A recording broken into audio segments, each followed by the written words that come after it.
There are some people you meet only once,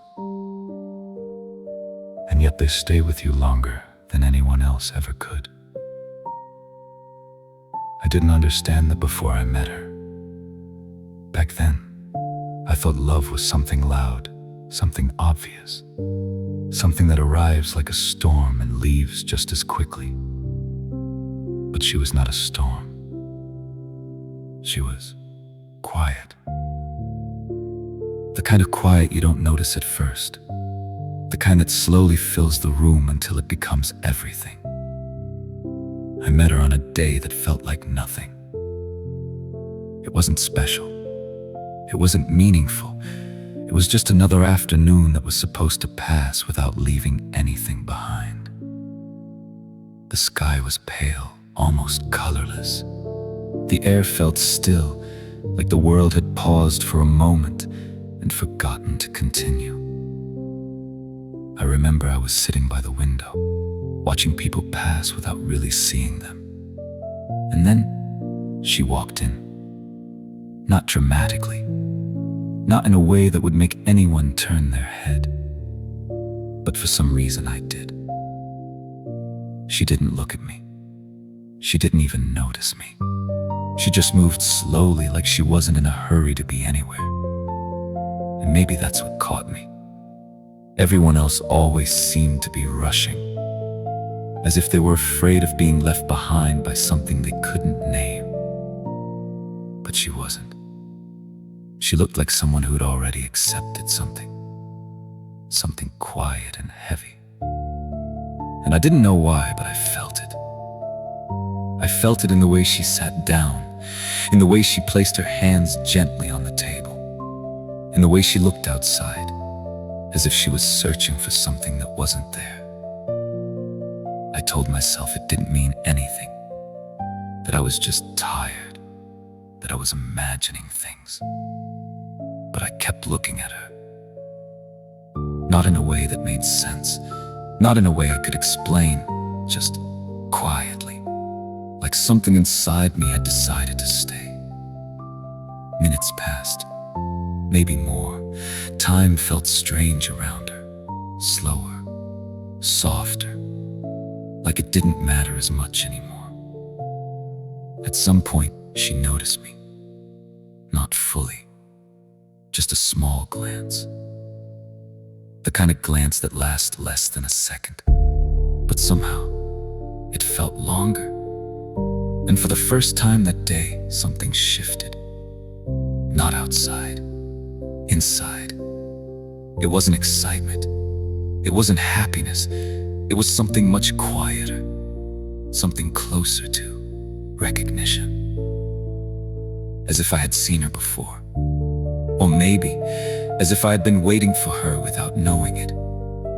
She looked away quickly, and that was it. No smile, no reaction, just silence again. But it wasn't the same silence anymore.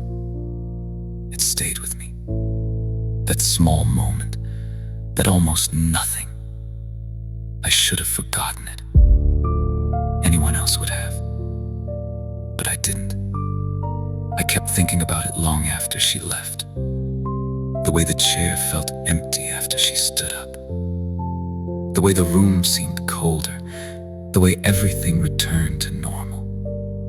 But somehow, didn't feel the same. I told myself I wouldn't see her again.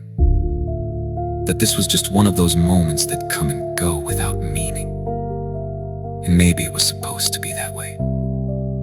But life has a quiet way of repeating things that matter. Even when you don't understand why. I saw her again the next day, and the day after that. Not because we planned it, not because we tried, just by coincidence. Or at least, that's what I believed at the time. She always sat in the same place, near the window, looking outside, like she was still searching. And every time I told myself I wouldn't look. And every time I did. Days turned into something softer, less defined, I stopped noticing the world the way I used to. People became background, noise faded, and somehow she became the only thing that felt real. We still didn't speak, not at first. There was something fragile about the silence between us, something that felt like it shouldn't be broken too quickly, as if words would make it disappear, and I wasn't ready to lose it, whatever it was. But silence has a limit. Even the quietest connection eventually asks to be heard. It happened on a night that felt heavier than usual. The kind of night where everything seems a little too still, a little too distant. She was already there when I arrived, sitting in the same place, but something was different. Her posture, the way her shoulders sank slightly, the way her eyes didn't move as much. I could feel it before I understood it. Something was wrong, and for the first time, I didn't stay silent. I walked toward her, slowly, carefully, as if any sudden movement would break something invisible. I stopped a few steps away, and for a moment I hesitated. Not because I didn't want to speak, but because I didn't know what to say. How do you talk to someone who already feels familiar without ever having spoken to them? In the end, I said the simplest thing I could. Are you okay? My voice felt quieter than usual, almost like it didn't belong to me. She looked up, and this time, she didn't look away. Her eyes held mine, not intensely,